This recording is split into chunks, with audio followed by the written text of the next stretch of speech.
26 November म्हणजे कशावरती फिल्मचा काय थोडं टॉपिकवरती थोडं बोललं तर बरं.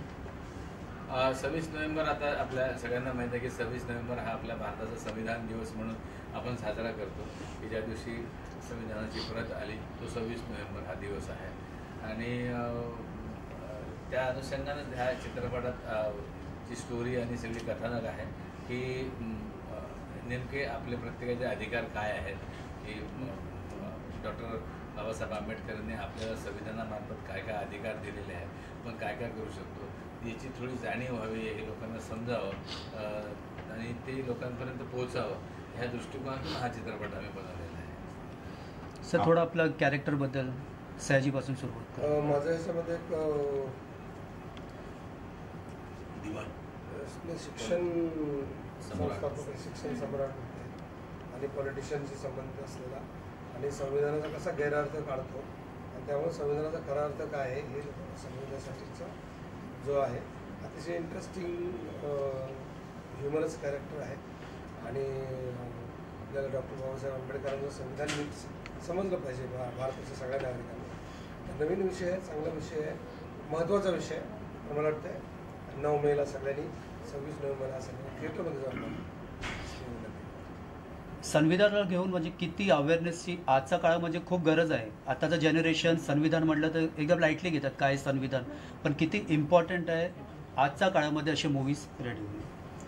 हा म्हणजे सुरुवात तर केली आमच्या निर्माते जवादे सरांनी आणि सचिन बोराडे यांनी डिरेक्शन करून की डेअरिंग लागतं ना नवीन म्हणजे मराठी सिनेमाचं कौतुक तेवढ्यासाठीच आहे की मराठीला हिंदी आणि साऊथच्या सिनेमाचं डॉमिनेशन होतं, पण आपली भाषा आणि आपले विषय हे आपणच बघितले पाहिजे. तर आता यावेळी चांगले सिनेमा बघतायत, मराठी चित्रपटाचा चांगले दिवस आहे. तर हा एक नवीन विषय आहे. 9 तारखेला सगळ्यांनी थिएटरमध्ये जाऊन. बरं सर आपण काय बोलाल आपलं थोडं कॅरेक्टरबद्दल. नाही, जसंच हे संविधान लोकांपर्यंत पोहोचलं पाहिजे याच्यासाठी कुठलाही पण सिनेमा बघा त्याच्यामध्ये 2 बाजू असतात. एक आहे हिरोची, एक आहे व्हिलनची बाजू. आणि व्हिलनची बाजू असल्याशिवाय हिरोची बाजू लोकांपर्यंत पोहोचत नाही. तर ते आम्ही व्हिलनची बाजू आम्ही सगळेजण साकारतो आहे. त्यात मी ॲडव्होकेटचं काम करतो आहे आणि हिरोच्या साईडनं आमची अंजलीताई ॲडव्होकेटचं काम करते आहे. तर म्हणजे तो विषय आता असा आहे की तोच तुम्ही व्हिलन असा हिरो असा मूळ मुद्दा जो आहे चित्रपटाचा किंवा त्याचं त्यांना लेखकाला काय सांगायचं आहे किंवा काय संदेश द्यायचा आहे हा त्याच्या कथानकात असतो. कारण कथानक एकदम स्ट्रॉंग आहे या चित्रपटाचं. तर ते त्याची मांडणी आणि त्या हिशोबाचा सगळा अभिनय करणं हे आमचं काम होतं. तर आम्ही बऱ्यापैकी चांगलं केलं असं वाटते. आता प्रेक्षक काय आम्हाला मार्ग देतील. संविधानाचा गैरअर्थ काढणारा वकील हा आहे, संविधानाचा खरा अर्थ सांगणारी. अरे ट्रेलर होता, ट्रेलर लॉन्च आम्ही कव्हर केलेलं तर पॉवरफुल होतं म्हणजे लोकांचा त्याला खूप चांगला प्रतिसाद मिळाला ट्रेलर. आणि सर आपलं थोडं कॅरेक्टरबद्दल. ह्याच्यात इन्स्पेक्टर श्रीकांत शिर्के भयंकर प्रामाणिकपणे करप्शनचं करणारा माणूस येतो. कारण की संविधानाचा त्याला माहिती आहे कसा वापर करून घ्यायचा आणि त्यामुळे समोरच्याला माहीत नाही की संविधानाचा अर्थ काय आहे किंवा तो संविधान आपल्यासाठी त्याचे फायदे आपल्याला आहेत. पण संविधानाचं ज्यांना कळलं संविधान ते त्याचा फायदा करून घेत आहेत आणि ज्यांना कळलं नाही आहे त्यांना त्याचा फायदा होत नाही आहे. त्यामुळे हा इन्स्पेक्टर म्हणते की ठीक आहे हरकत नाही, तू असं वाटतोस का, तू असं केलं ते लाव हे कलम. काय कलम आहे ते कलम मी लावू शकतो का लावले याचा अभ्यासच नाही कोणाला, कारण काही माहीतच नाही. आणि मग याचा गैरफायदा घेतला जातो आणि गरीब अडल्यांना त्रास दिला जातो. आणि तो फार जेन्युइनली सयाजी शिंदे सरांचा जो राईट हँड आहे, त्यांचं सगळं काम मॅनेज करत असतो. तर म्हणजे जेवढी निगेटिव्ह साईड जी आहे ती सुटवर बसली, पॉझिटिव्ह साईड जी आहे पांढऱ्या सोप्यावर काळे लोक बसले. आणि मग आपलं तो रोलबद्दल आणि थोडं आपलं स्टंट वगैरे पण आहे मूवीमध्ये, कारण ते आम्ही ट्रेलरवर पाहिलेलं आहे त्यामध्ये थोडं स्टंट वगैरे दिसत येतं त्याबद्दल थोडं. मी श्रावणी देवधर ही भूमिका करते त्यात. ती एक TV रिपोर्टरचं काम करते प्रोफेशनली आणि ती खूप प्रामाणिक आहे. तिला सत्य बाहेर काढायचं खूप इंटरेस्ट असतो. आणि कारण की जसं आपण रिअल लाईफमध्ये बघतो की सगळ्यांना थोडंफार नॉलेज आहे म्हणून ते ही गोष्ट करतात. तर त्याच युजल बेसमध्ये मला पण थोडंफार माहिती आहे संविधानाची म्हणून त्या सगळ्या गोष्टी करू शकते. तर एक छोटा मेसेज असा सांगते ती की जिथे अन्याय होतोय तो अन्याय नाही झाला पाहिजे, किंवा आपल्या प्रोफेशन थ्रू आपण कितपर्यंत जाऊन तो न्याय मिळवू शकतो आणि ज्यांचं खरं सत्य झालाय आहे त्यांना ते खरं अर्थ द्यायचं काम ती करत असते. आणि त्यात ऑब्व्हियसली तिच्याकडे एक बॅकग्राऊंड आहे मार्शल आर्ट्सचा, तर त्यात तिने थोडंफार ॲक्शन सीन्स दाखवले आणि खूप रेअरली असं दाखवलं जातं की फिमेल ॲक्ट्रेस या सगळ्या गोष्टी करत असते. तर लिटरल सेन्समध्ये आहे की खूप वुमेन्स आहे आता पण आणि खूप आधीपासनं लढत आहेत, भांडत आहेत, ओरडत आहेत त्यांच्या राईट्ससाठी किंवा चाइल्डसाठी. कुठेतरी संविधान सगळ्या गोष्टी सांगतोय पण ज्या लोकांनी त्या गोष्टींना एन्फोर्स करायला पाहिजे ते नाही करत. तर त्याचे पण एक बाजू नेगेटिव्हला दाखवते आणि मी आपल्या प्रोफेशनला पूर्णपणे घेऊन ते ओपन करायचा प्रयत्न करत असते. तर हा एक छोटासा. आणि मॅम आपल्या कॅरेक्टरबद्दल, कारण आपण फाईट करत आहात भरपूर या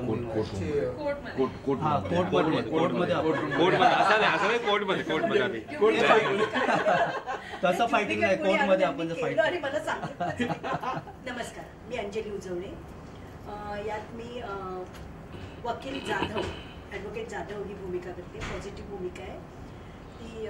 हिरो हिरोईनच्या बाजूने लढते. म्हणजे एका गरीब लोक आहेत एका गावातले, एका ह्याच्यामधले, त्यांच्यासाठी त्या राईट्ससाठी यांनी त्यांच्यावर खूप अत्याचार केलेले या तिघांनी मिळून. तर त्यांना न्याय मिळवून देण्यासाठी मी फीज न घेता त्यांच्या बाजूनी कोर्टात लढते. माझी भूमिका एवढीच आहे. पण चित्रपट खूप छान आहे. 26 नोव्हेंबर संविधान दिन आणि तो चित्रपट 9 मेला चित्रपटगृहात जाऊन सर्वांनी बघावा ही विनंती. आणि सयाजी सर, आपण साऊथचे मूवी भरपूर केलेले आहेत आणि हे मराठी मूवी आपण किती डिफरन्स बघतो दोन्ही मूवीमध्ये बॅलन्स, कारण तिकडचे टॉपिक्स विषय थोडे वेगळेच असतात आणि इथे असतात की आपल्या मराठी मूवीजमध्ये पण थोडे सेन्सिटिव्ह टॉपिक्सला आपण टच करतो, त्याच्यावरती पिक्चर वगैरे बनवायचा प्रयत्न करतो. ते किती आपण डिफरन्स पाहता दोन्हीमध्ये? व्यवसाय तिकडचा इकडचा खूप फरक आहे. तिकडचा स्टारिझमचा खूप फरक आहे. पण ऑल ओव्हर इंडियात जाल तर तुम्ही मराठीचे विषय हा हिरो होतो. त्या अंगानं बघितलं, त्या अंगानं पिक्चर बघितलं गेलं पाहिजे ॲक्च्युली. पण आता व्यवसाय म्हणून तो वाढत गेला की साऊथच्या इंडस्ट्रीच्या पुन्हाच होऊ शकत नाही. म्हणजे पूर्वी कर्नाटकची पण व्हायची नाही 20 वर्षापूर्वी, 10 वर्षापूर्वी कर्नाटकची सुद्धा अशीच कमी बजेटचे फिल्म असायचे. पण हळूहळू कर्नाटकने काही उंची गाठली. अजून आपल्या मराठीला तसं लेवलचा व्यवसाय अजून होऊ शकत नाही. आणि थर्डली हे विचारायचं होतं की आपलं रिअल लाईफमध्ये संविधान, बरेचपैकी संविधान माहीत आहे, प्रत्येक लोकांनी ते वाचलेलं नाही आहे पूर्ण. तर रिअल लाईफमध्ये पण कधी आपल्याबरोबर असं काय प्रसंग आला आहे की आपल्याला काही पॉईंट्स माहीत नसतात तर नंतर आपल्याला कळतं की अरे आपल्या फेवरमध्ये असतो, आपण हे करू शकतो, पण आपल्याला ह्याची आयडिया नव्हती. तर तसं प्रत्येकजण काय अनुभव असेल तर शेअर करू शकतो. अंजली मॅम, तुला कायद्याचं ज्ञान नव्हतं, कधी आपल्यावरती असा एखादा प्रसंग आला आणि आपल्याला कायद्याबद्दल माहीत नव्हता आणि ते आपल्या फेवरमध्ये असतात पण आपल्याला आयडिया नसते, जनरल पब्लिक नाही, पब्लिकला येत असेल कारण खूप लोकांना कायदा माहीतच नाही याच्यात या आपल्या भारतामध्ये. की जे अशिक्षित लोक आहेत त्यांना काय कायदा माहीत असेल मला सांगा. की स्वतःच्या हक्कासाठी लढणं त्यांना माहीत नसेल तर त्यांना कायदा काय माहीत असेल. मुळात जे या इन्स्पेक्टर वगैरे या लेवलचे सगळे लोक आहेत त्यांना तरी सगळे कायदे माहिती आहेत का? कायदा हा वकिलांनाच माहीत असतो कारण तेच त्याचं शिक्षण घेतात. तसं म्हणूनच संविधानाबद्दल जे बेसिक कायदे की आपल्याला काय करायला हवं, की आपल्या फायद्याचं काय आहे, कशासाठी लढायला हवं, हे लोकांना माहीत हवंय. आणि तोच हा प्रयत्न आहे की हे लोकांपर्यंत पोहोचवणं. म्हणजे कुठे ना कुठे एक अवेअरनेस या मूवीद्वारे एक अवेअरनेस लोकांमध्ये अवेअरनेस आहेच, पण त्याचबरोबर एंटरटेनिंग मूवी. म्हणजे नुसतंच असं आम्ही थोपलेलं नाही की संविधान दिन, संविधान ऐका, असं नाही. हे संविधान मनोरंजनात्मक करून घेतलेले. म्हणजे त्यात फाईट आहे, घरगुती सीन्स आहेत, गाणी आहेत, छान सगळे सिक्वेन्स आहेत, छान फिल्म आहे. की नुसतं संविधान हा विषय आहे, हा हिरो आहे या फिल्मचा, पण संविधान असं थोपलेलं नाहीये. पिक्चर बघितल्यावर, तुम्ही ट्रेलर बघितल्यावर तुम्हाला कळलं असेलच की किती सुंदर आहे. तसं पिक्चरही खूप छान आहे आणि त्याच्या अनुषंगाने येणारा संविधान. नाही आमच्या आयुष्यात ते तुम्ही जो प्रश्न विचारला की प्रसंग आलाय का, आमचं काही फार असं काही कुठं काही भांडण काय होत नाही किंवा काय ते कॅमेरा आहे. आमच्या आयुष्यात एकच प्रसंग येते की असं खूप मोठा ॲग्रीमेंट दिला जाते आपल्याला आणि त्याच्यावर आपण सह्या करतो. बरेच जण असेच सह्या करते. म्हणजे ते एक ॲडव्हर्टाईज येते की रीड ऑल डॉक्युमेंट्स केअरफुली, पण आपण काही ते केअरफुली वाचत नाही. मग आपल्याला वर्षानंतर कळते की नाही सर हे नव्हतं आपल्या ॲग्रीमेंटमध्ये. अरे असं कसं, नाही हे नव्हतं, तुम्ही इकडे काम करू शकत नाही, तुम्ही तिकडे काम करू शकत नाही, तुम्ही तिकडे काम करू शकत नाही. अशा प्रसंग आमच्या आयुष्यात तेवढेच घडतात. बाकी काय मारामाऱ्या वगैरे तसं संविधानाचं काही काम नाही पडत.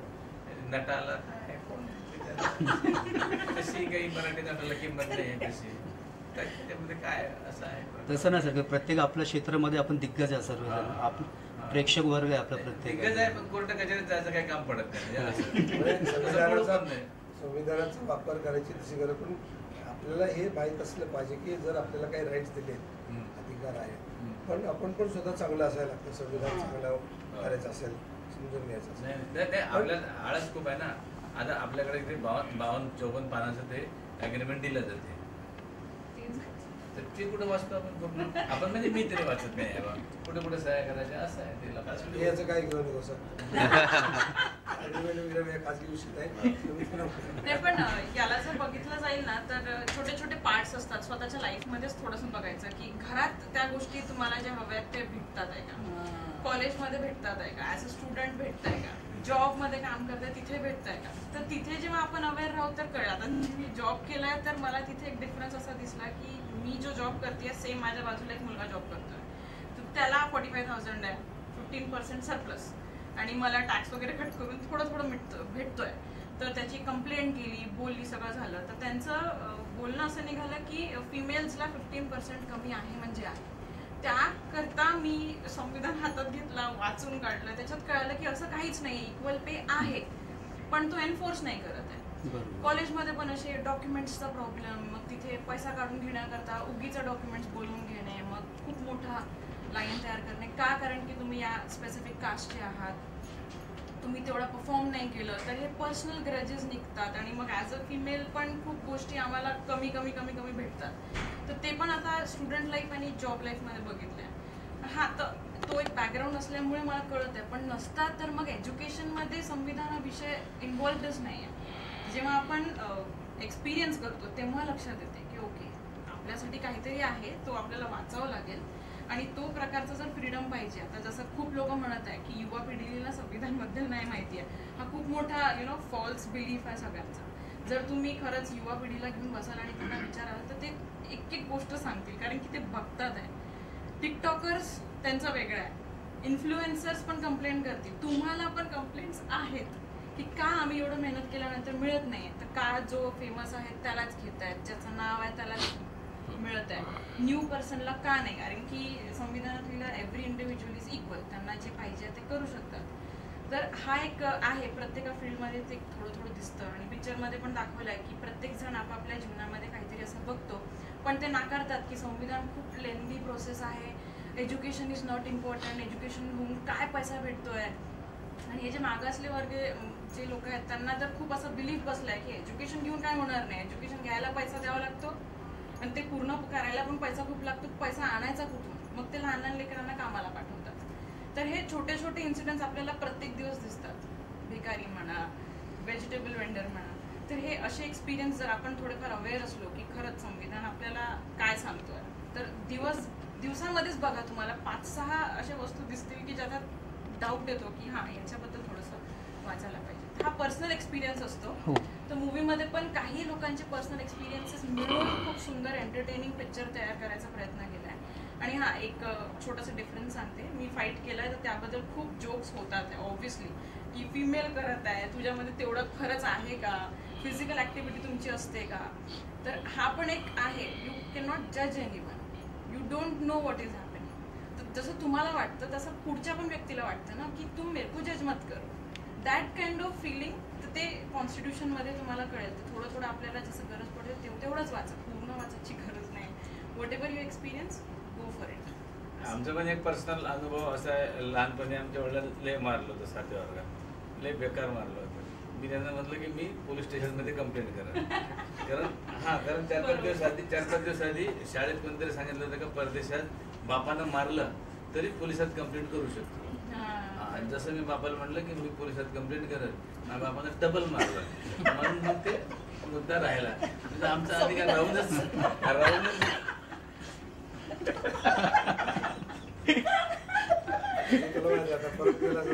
मारलंच असतं. म्हणून संविधान नाही वाचलं. सर आपला काय एक्सपिरियन्स? आपण शांत आहेत एकदम. शिकतोय, अनुभव घेतोय कसे एखादं काय म्हणतात ते ग्रॅब करतो, काय म्हणतात ग्रास्प करतोय, ग्रॅब करतोय, छान छान गोष्टी शिकतोय. संविधानाने मला हे शिकवलं, चांगल्या गोष्टी निवडा, ज्ञानात भर पडते. पण आपल्या सिनेमा लागतो 9 मेला आणि एकच प्रेक्षकांना विनंती आहे की खूप छान एंटरटेनिंग फिल्म आहे आणि तुम्हाला मजा येईल, पिक्चर बघून आनंद होईल आणि आवडेल सिनेमा, सगळ्या मराठी प्रेक्षकांना आवडेल आणि ह्याचं झालं खूप भरपूर यश मिळावं आणि हा सिनेमा तमिळमध्ये, तेलुगूमध्ये, कन्नडमध्ये डब केला जावा, ज्यामुळे की अख्ख्या भारतभरच्या लोकांना एक संविधानावरती मराठी लोकांनी एक सिनेमा केलाय, हा संदेश पोहोचला जाईल आणि जास्तीत जास्त लोकांपर्यंत पूर्ण भारतभर हा सिनेमा पोहोचला जाईल, हीच अपेक्षा है. एक लास्टली भारत की तरफ से जो अभी पाकिस्तान में जाकर स्ट्राइक हुआ है, हम चाहते हैं आप लोग का रिएक्शन, क्योंकि बहुत ही संवेदनशील ये भी मुद्दा है, जैसे आपकी फिल्म में भी संवेदनशील मुद्दा है वैसे ये भी बहुत संवेदनशील मुद्दा है. शहरी सर आप लोग अगर कुछ कहना चाहेंगे वन बाय वन शॉर्टमध्ये पण चालेल, काय म्हणजे तुमचं काय मत आहे? नहीं, उन लोगों ने जो कश्मीर के जो इनोसेंट लोगों को मारा, उन लोगों को पकड़ना चाहिए और वो जो ट्रेनिंग सेंटर्स थे उसको अटैक किया, वो बहुत अच्छा है. नहीं, ये मतलब बहुत ज़रूरी था.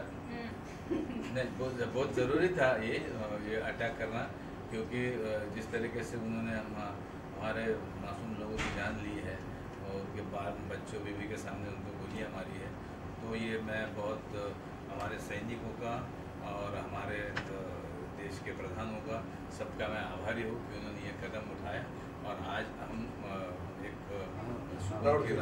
प्राउड फीलिंग यहाँ पर कर रहे हैं. बहुत अच्छी बात हो गई, ऐसी बात होनी ही चाहिए. और बहुत अच्छी बात ये थी की आज जे पत्रकारांना उत्तर त्या महिला ज्योती कुरैशी ज्याने हो प्रेस कॉन्फरन्स, गौरवास्पद आणि अभिमानास्पद गोष्ट आहे की 2 महिला आज तुमची पत्रकार परिषद हँडल होते आणि त्या सांगतात की, आणि त्या कुरैशी मॅडम इतका छान बोलल्या की आपला हा हिंदू मुसलमान, त्यांनी पाकिस्तानला संदेश दिलाय, इथे हिंदू मुसलमान काही नाही आहे, आम्ही सगळे एकच आहोत, याची तुम्ही खबरदारी घ्या आणि याची जाणीव ठेवा. त्यामुळे कुठलंही वाईट नजर ठेवा किंवा वाईट पाऊल टाकताना हे लक्षात ठेवा की आम्ही एक आहोत, आम्ही सगळे एक आहोत. आणि मला वाटतं की आपल्याला सगळ्यांना गुण्यागोविंदानेच या भारतात राहायचे आणि भारत हा आपण नेहमी शांतीचा संदेश दिला आपल्याकडे, बुद्धाचा देश आहे आपला. तर मला वाटतं की खूप छान सगळ्यांनी आपण आनंदाने राहावं, सगळं छान व्हावं, सगळ्यांचंच भलं व्हावं आणि आमचा हा सिनेमाही खूप छान चालावा आणि खूप आमच्या सिनेमातनं आमच्या प्रोड्युसरांना खूप चांगले पैसे मिळावे आणि त्यांनी आणखीन सिनेमे करावे आणि आमचं भलं व्हावं आणि सगळ्यांचं भलं व्हावं. जी पहलगामची घटना घडली ती फारच वाईटच होती, पण आपल्या देशाने त्याचा बदला घेतला आणि मुळात ती सेंटर्स उद्ध्वस्त केली. त्यांनी पाकिस्तानवर हमला नाही केला, ती सेंटर्स उद्ध्वस्त केली. म्हणजे निरापराध लोकांना नाही मारलेलं, हे आपल्या देशाचं पहिलं ब्रीद आहे की निरापराध लोकांना नाही मारलं. आणि ऑब्वियसली आपल्या प्रधानमंत्री आणि तिन्ही देशाचे रक्षा तिन्ही विभाग सैनिक यांचं आम्ही अभिनंदन करतो आणि त्यांचे आभार मानतो. हिंदी मराठी मराठी दोघी त्यांनी हिंदीत विचारलं, हिब्रूमध्ये घ्यायचं, इंग्लिशमध्ये बोल. मिक्स बोला आपण. अटॅक झाला त्याचं तर खूप म्हणजे इमोशन्स अटॅच आहेत ना. आपला इंडियन्स जर म्हटले तर ते कुठेही जातात, दे आर व्हेरी फ्री. पण असं काहीतरी घडतं तर India is always a unite nation at that time. कितीही डिफरन्सेस आमच्यामध्ये असले तरी जेव्हा एका इंडियनला हर्ट होतं तर ते युनिटी बाहेर निघते. आणि ती जेव्हा निघाली तर जे लोकांनी बघितल्या त्या गोष्टी, त्यांचे इंटरव्ह्यूज बघितले, त्यांचे शब्द ऐकले, तर खरंच खूप लागली ती गोष्ट की इनोसेंटला जर आपण ॲज अ ह्युमन न बघता ॲज अ एक टॉय ज्यामध्ये आपण खूप मोठा काहीतरी अटॅकसारखं दाखवायचं आणि एक वेगळा इम्पॅक्ट पाडायचा, तर ते जे इंटेन्शन्स आहेत ते आपण रागाने घेतो, पण इतका प्रोग्रेसिव्ह अटॅक करतो आपण की लिटरली 3-4 लोक न येता लिटरली सेंटरच फिनिश. तर तुमची हिंमत नाही होणार कधी की असं तुम्ही पुढे कधी कराल. तर हा एक सुंदरसा युनिटीमध्ये एक छान डिसिजन घेणं आणि या गोष्टीला पूर्णपणे पार पाडणं, त्यासाठी I am very grateful to prime minister and all the authorities ज्यांनी सगळ्यांनी सोबत मिळून या गोष्टीचा खूप छान केअर घेतली आहे. आणि I am very grateful to be able to say की आम्ही इंडियात अशा युनिटीमध्ये राहतो आणि या गोष्टींचा कुठेतरी एक फायनल कन्क्लुजन निघतो. थँक्यू. विषय जरा हा गंभीर आहे आणि बेसिकली याचा टायटलही तुम्ही बघितलं असेल की 26 नोव्हेंबर आम्ही हे टायटल घेतलेलं आहे आणि तो आपला भारतीय संविधान दिन आहे.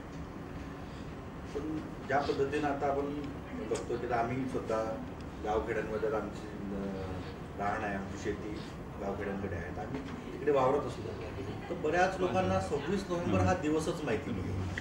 लोकांना 15 ऑगस्ट कळतं की नाही बाबा, सकाळी आंघोळ बिंघोळ जायचं असतं, प्रार्थना करायचं असतं, झेंडा सलामी द्यायची असते. ह्या सगळ्या गोष्टी 15 ऑगस्टला आणि 26 जानेवारीलाच आपल्याला पाहायला मिळतात. त्या 2 दिवसाबद्दल ते सगळं वातावरण निर्मिती सुरू होऊन जाते, देशभक्तीचे गीतं, हे सगळ्या गोष्टी. पण हे 2 दिवस जेवढे महत्त्वाचे आहेत त्याच पद्धतीनं 26 नोव्हेंबर या दिवशी बाबासाहेबांनी संविधान संसदेला सुपूर्द केलं आणि ते आपल्या लोकांनी स्वतःला अर्पण करून घेतला. तर हा दिवस म्हणजे आधी जर तुम्ही इथून 2000-4000 वर्ष अगोदरची जर सिच्युएशन बघा तर लोकांना साधं कोणाच्या समोरून जायचा अधिकार नव्हता, तोंडवर करून बोलायचा अधिकार नव्हता, बोलताना तोंडाच्या समोर हात ठेवावा लागायचा, किंवा खानपानात सुद्धा लोकांमध्ये जो एक गुलामी एक प्रकारची जी होती, या सगळ्या गोष्टीचा विचार करून जे बाबासाहेबांनी संविधान आपल्याला दिलं, तर हा आपला सर्व भारतीयांसाठी तो मुक्तीचाच मार्ग आहे. म्हणजे एवढ्या वर्षाच्या जाचातून आपण आज 26 नोव्हेंबरला आपण मुक्त झालो, तो दिवस आपल्यासाठी किती मोठा असायला पाहिजे. तर त्या दिवसाची जाणच नाही लोकांना. तर आम्ही काही गोष्टी आता प्रत्यक्षरित्या बघितल्या, असं वाटलं की या कुठेतरी या विचारसरणीला आपण आघात केला पाहिजे आणि या विषयाचं एक अवेअरनेस व्हावं, लोकांमध्ये संविधानाची जागृती व्हावी, लोकांना स्वतःचे अधिकार कळावे. आणि जर शाळा महाविद्यालयांमध्ये जर त्या इयरली पॅटर्ननुसार किंवा त्यांच्या पात्रतेनुसार संविधानाचा कोणताही जो त्या वयानुसार समजण्यासारखा जो भाग आहे तो जर का सिलेबसमध्ये जर ॲड झाला तर कदाचित संविधान हे मुलांना लहानपणापासून कळेल. नाही, खूप महत्त्वाचा पॉईंट आहे आपलं ते, कारण हे आजच्या काळामध्ये नेसेसरी आहे. कारण शाळेमधूनच जर शिक्षणामध्ये ॲड केलं गेलं, काय कलम असतात, काय काय आपले राईट्स असतात, तर थोडं ते नॉलेज भेटू शकतो. तर तो एक उद्देश आमचा होता आणि तो विषय घेऊन मग मी सरांकडे गेलो आणि सर पण साधारण 1992 पासून सातत्यानं संविधान जागृतीचे कार्यक्रम करतात, लोकांना अवेअर करण्याचे कार्यक्रम करतात आणि विविध सामाजिक प्रश्नांसाठी सर नेहमी तत्पर असतात. लोकांच्या हिताचं रक्षण कसं करता येईल, सामाजिक मुद्दे जे सरकार अनपेक्षितपणे का होईना सरकार टाळण्याचा प्रयत्न करतो, त्या मुद्द्यांसाठीही सर नेहमी समोर असतात, तत्पर असतात. तो विषय मी सरांसमोर मांडला आणि तो त्यांना आवडला आणि मग इथून हा चित्रपट करायचा असं ह्याच्यावरती आपल्याला पिक्चर प्रोड्यूस करणं नेसेसरी आहे. हा विषय चांगला होता, पण एक फिल्म करायची माझ्यासाठी सगळं नवीन होतं ते, त्यामुळं मी थोडा याचा अभ्यास केला पाहिजे म्हणून मग स्क्रिप्ट बोलावली, कथा बोलावली, कथेवर काय स्क्रिप्ट करता येईल. मग ह्यांना जे आमचे को प्रोड्युसर आहेत त्यांना बोलावलं, त्यांना स्क्रिप्ट दिली आणि काय करता येईल ते बघावं असं मग आम्ही सुरुवात केली. तर या प्रोजेक्टला जवळपास आम्हाला 3 वर्ष लागली असं म्हणजे एक कथा आणि त्या कथेवर मग एक फिल्मची स्क्रिप्ट निर्माण करायची. तर हे सगळं काम आम्हाला करावं लागलं. आणि हे खरं आहे की लोकांना संविधानाबद्दलची किंवा आपले अधिकार काय आणि कर्तव्य काय याची जाणीव जे गेल्या 75 वर्षात व्हायला पाहिजे होती, म्हणजे गावखेड्यापर्यंत पोचायला पाहिजे होती, ते पोचलं नाही. आणि म्हणून ही गरज भासली की नाही हे झालं पाहिजे. मुद्दा असा आहे की संविधानामध्ये देश कशा चालला पाहिजे, चालवावा याचं पूर्ण मार्गदर्शन केलेलं आहे. मग एका बाजूला म्हटलंय संविधानामध्ये की देशाला राष्ट्रपती असला पाहिजे आहे, प्रधानमंत्री असला पाहिजे आहे, त्यांना काय अधिकार असले पाहिजे ते आहेत, त्यांना काय वेतन भत्ते असले पाहिजे तेही सगळे.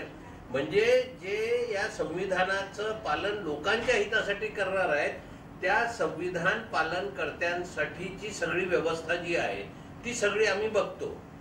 पण ज्यांच्यासाठी संविधान आहे त्या संविधानाचा लाभ त्याला मिळतोय का, त्याला माहीतच नाही त्याला काय अधिकार आहेत. आता त्याच्यासाठी लिहिलेलं कलम एक मिनिमम वेजेस ऍक्ट, कामगाराला कमीत कमी किती पगार मिळाला पाहिजे ग्रामीण भागामध्ये शेतमजुराला किंवा रोजदाराला हे नमूद आहे, किती असलं पाहिजे, त्याच्यावर कायदा आहे. हे का कायदा आहे? कारण सगळ्यांना जगण्याचा अधिकार आहे, हे कलम संविधानात आहे. जगण्यासाठी त्याला काम मागण्याचा अधिकार आहे, हे आर्टिकल नंबर 41 सांगतं. आणि जगवण्याची जबाबदारी तो ज्या राज्याचा रहिवासी आहे त्या राज्य व्यवस्थेवर टाकली आहे. तुम्हाला म्हणू देतं का सरकार तुम्ही आत्महत्या करायला जा, काढताना विहिरीतून बाहेर का? तुम्हाला मरण्याचा अधिकार नाही आहे, जगवण्याची जबाबदारी सरकारवर आहे. तेव्हा सुमोठो सरकार काम करतं. पण ज्या वेळेस हा चांगल्या अर्थाने त्या संविधानाचा वापर केला पाहिजे यांनी, यासाठी याला जे संविधान माहिती पाहिजे ते संविधान याला माहिती नाही. परिणाम असा आहे की संविधानाचा लाभ ज्यांच्यावर संविधानाची संविधानिक जबाबदारी दिलेली आहे लोकांच्या कल्याणाची, ते पूर्ण लाभ उचलतात. आणि ज्या लोकांच्या कल्याणासाठी संविधान आहे त्यांना शून्य आहे. त्यापैकी 80 करोड लोकांना सरकार आज 5 किलो अन्नधान्य देतं, म्हणून ते जिवंत आहे. लक्षात घ्या, ज्यांच्यासाठी संविधान आहे ते सरकारच्या मेहरबानीवर जिवंत आहेत. आणि ज्या लोकांसाठी संविधान आहे आणि त्या संविधानाचा लाभ यांना मिळाला पाहिजे म्हणून केलेली व्यवस्था या हवा में उड रहा है. इतका फरक आहे. आणि हा फरक काय आहे तर आमच्या देशाची राज्यकर्ते, आमच्या देशातली सगळी माणसं ही दुटप्पी आहेत. का दुटप्पी आहेत? मला संविधानाचा लाभ मिळाला पण त्याला नको, ही जी भावना आहे या अर्थाने मी दुटप्पी बोलतो. तुम्हाला तुमचा अधिकार पाहिजे आणि त्याला का नको? म्हणजे रस्त्याने एक जाणारा माणूस त्याला रस्ता पाहिजे पण दुसरा खालचा असेल तर त्यांनी त्या रस्त्याने जाऊ नये. What is this nonsense? ही संस्कृती आहे का भारत देशाची? ही संस्कृती नाही आहे. भारत देशाची संस्कृती सगळ्यांना समान वागणूक देणे ही आहे, ही खरी संस्कृती. आणि हे तेव्हा होईल जेव्हा संविधानिक हक्क त्या खालच्या माणसाला कळेल. 75 वर्ष झाले, आता अमृत काळामधून आपण जातोय आणि या अमृत काळामध्ये अजूनही आमच्या गावखेड्यातल्या माणसाला त्याचे संविधानिक हक्क त्याला माहिती नाहीये. मग हे माहिती व्हायचे काय केव्हा? तर हा एक छोटासा प्रयत्न आहे की ज्यातून, या माध्यमातून किमान जे अधिकार आम्हाला आहेत त्यासाठी आम्ही लढलो, भांडलो तर आम्हाला आमच्या अधिकाराचा लाभ मिळू शकतो, ही भावना हा सिनेमा बघितल्यानंतर लोकांच्या मनामध्ये निर्माण व्हावी यासाठी हा सगळा प्रयत्न आहे. सर, ॲज अ को प्रोड्युसर आपल्याला विचारेन की मूवीची स्टोरी लाईन जेव्हा ह्यांनी पूर्ण प्रोजेक्ट आणला आपल्याकडे, ते कॅरेक्टर वगैरे जे फायनल करायचं, सयाजी आहेत, भरतजी आहेत, तर जेव्हा ह्या लोकांना स्क्रिप्ट दिलं गेलं तर ॲट अ मोमेंट सर्व रेडी झाले की त्यांना काही कन्व्हिन्स वगैरे करावं लागलं, कसं टीम एकत्र केलं सर? खरं आहे, सुरुवातीला जेव्हा स्क्रिप्ट होतं, आता कथा सचिनने लिहिली, फार महत्त्वाचा विषय होता, मला पण तो आवडला जेव्हा जवाहर सरांनी सांगितलं आणि जेव्हा मी ते वाचलं तर एकदम लागलं म्हणाला की नाही यावरती झालं पाहिजे, म्हणजे चांगला विषय लोकांपर्यंत गेला पाहिजे. मग ते असते ना, कथा असते आणि त्याला सिनेमॅटिक म्हणजे संविधान खरं तर हा विषय आणि तो सिनेमॅटिक बनवणं, तर यासाठी आम्ही सगळ्यांनी खूप मेहनत केली. म्हणजे सर जसं म्हणतात की 3 वर्ष झाले, तर त्यावरती बसून ते अगदी सिनेमॅटिक केलं आणि त्यानंतर त्याचाच एक भाग म्हणजे कास्टिंग. मग कास्टिंग खरं तर अर्ध्या जास्त लोकांना तो आधीच बोलून ठेवला होता. मग यांच्याकडे जेव्हा गेलो आम्ही तर प्रत्येकांना खूप असं विनवावं लागलं नाही, कारण की विषयच तो असा आहे. पहिल्यांदा इंडस्ट्रीमध्ये कुठला सिनेमा या विषयावर म्हणजे अख्खा पूर्ण सिनेमा, कुठेतरी एखादी सीन किंवा एखादी डायलॉग आपण बघितला असं नाही, बरोबर, पण अख्खा सिनेमा या विषयावर येतो हे पहिल्यांदा होत आहे आपल्या देशामध्ये. तर सगळ्यांना वाटलं की नाही नया आहे तो, त्यांना विनवणी अशी खूप करावी लागली असं अशातला भाग नाहीये, पण अगदी सोप्या पद्धतीनं चांगल्या पद्धतीने सगळ्यांनी होकार दिला आणि शेवटी पैसे तर सगळेच घेतात, पण चांगलं सहकार्य सगळ्यांनी केलं, त्रास गेला नाही. कारण ट्रेलर बघितलं आणि जेव्हा आपलं ट्रेलर लॉन्च वगैरे पण झालं तर आपली अख्खी टीम आणि पूर्ण आपलं ट्रेलर लॉन्चला आले, क्लिक होत नाही मला पटकन नाव होते, महेश कोठारे जी आले, त्यांनी पण तेव्हा मूवीबद्दल खूप त्यांनी तारीफ केलेली, त्यांची बाईट वगैरे तेव्हा दिलेले. तो ओव्हरऑल आता तुम्ही आपण सर्व म्हणजे प्रेक्षकांना काय बोलू इच्छिता, मूवी रिलीज होणार आहे तर प्रेक्षकांना काय आपलं म्हणणं आहे? मी हेच सांगेल, आता सरांनी जसं सांगितलं, सचिननी जसं सांगितलं, कसं आहे या देशामध्ये आपण जी दरी बघतो, म्हणजे इतक्या वर्षामध्ये श्रीमंत खूप श्रीमंत झाला, गरीब खूप गरीब होत चाललाय. म्हणजे जसं सरांनी 5 किलो धान्याचं उदाहरण दिलं, म्हणजे आजही जर 5 किलो धान्यावर आपण अवलंबून आहोत तर ते म्हणजे काहीच आपलं बेनिफिट काहीच नाही ना 75 वर्षामध्ये संविधानाचं. तर ही जी दरी आहे ना, ही दरी आता मी समजा खूप गरीब आहे किंवा मी अशिक्षित आहे, मी झोपडीमध्ये राहतो, मी हीन दर्जाचं जीवन जगतो, तर याच्यात माझी गलती नाहीये, म्हणजे याच्यात माझी चूक नाहीये. एक उदाहरण घ्या की मी जर खूप गरीब आहे, गलिच्छ आहे, अशिक्षित आहे किंवा एक असतो ना रस्त्यावरती झोपणारा माणूस, मी जर तसा आहे तर ही माझी चूक नाहीये, ही खरं तर या देशाच्या प्रशासनाची आणि शासनाची चूक आहे. कारण की संविधानाने प्रत्येक माणसाला समान अधिकार हक्क दिले आहेत, पण ते कुणावरती अवलंबून आहे, ते राबवणाऱ्यावरती अवलंबून आहे. जर मला ती संधी मिळाली असती, मला चांगलं शिक्षण मिळालं असतं, शासनाची जबाबदारी आहे ना ते, प्रत्येक माणसाला चांगलं शिक्षण, चांगलं जीवन, चांगलं राहणं, चांगलं खाणं, प्रत्येकाची आर्थिक संपन्नता, ही जबाबदारी कुणाची आहे? ही प्रशासनाची आणि शासनाची जबाबदारी, बरोबर. जर मला त्या सोयी मिळाल्या असत्या तर आज मी शिकलो असतो, मी नोकरीला लागलो असतो, मी चांगलं जीवन जगलो असतो, बरोबर ना. जसं आपल्या एका कुटुंबामध्ये एखादी चांगला मुलगा निघाला, संस्कारी मुलगा निघाला, तर काय म्हणतात की यांचा मुलगा आहे, बरोबर ना. आणि एखादी वाईट मुलगा निघाला तर काय म्हणतात, नावं शेवटी परिवारालाच असतात ना की काय संस्कार यांचे. तसंच ही जबाबदारी जी आहे ना परिवाराच्या मुख्यावर असते, प्रमुखावर असते. तर हे जे राबवणारे लोक आहेत ना, हे आतापर्यंत चांगले नाही, त्यांनी मनातून राबवलं नाही, म्हणून ही दरी आपल्याला दिसते. आणि ती दरी जी आहे त्याची जाणीव लोकांना व्हावी, सर्वसामान्य लोकांना व्हावी, प्रत्येक नागरिकाला व्हावी, यासाठी हा केलेला आमचा छोटासा प्रयत्न आहे. कुठे ना कुठे जागरूकता निर्माण करण्यासाठी हे मूवी आपण तयार केलेलं आहे, एक एंटरटेनमेंट वेमध्ये, बरोबर. ठीक आहे, तुम्ही बोला 9 नोव्हेंबर रिलीज होते, 9 महिना प्रेक्षकांना 9 तारखेला इन्व्हाइट तर मनातून करतोय, म्हणजे आव्हान करत नाही, कधीच तुम्हाला विनंती करतोय की प्रत्येकाने हा चित्रपट जो आहे तो नक्की बघा, थिएटरमध्ये जाऊन बघा. कारण की आपण खूप मोठ्या मोठ्या सिनेमांना खूप मोठं केलं, तर या सिनेमाला पण मोठं करा, कारण की हा तुमच्या हक्काची, तुमच्या अधिकाराची बात करते, तुमच्या मानवतेची बात करते. तर तुम्ही या सिनेमाला मोठं केलं पाहिजे. विनंती आहे की 9 मेला हा चित्रपट सर्वत्र प्रदर्शित होतोय, तर तुम्ही परिवारानिशी, कारण की शुद्ध सिनेमा आहे, एकदम शुद्ध सिनेमा, यामध्ये तुम्हाला सगळं मिळेल. म्हणजे एंटरटेनमेंटसाठी ज्या गोष्टी लागतात त्या सगळ्या यामध्ये आहेत.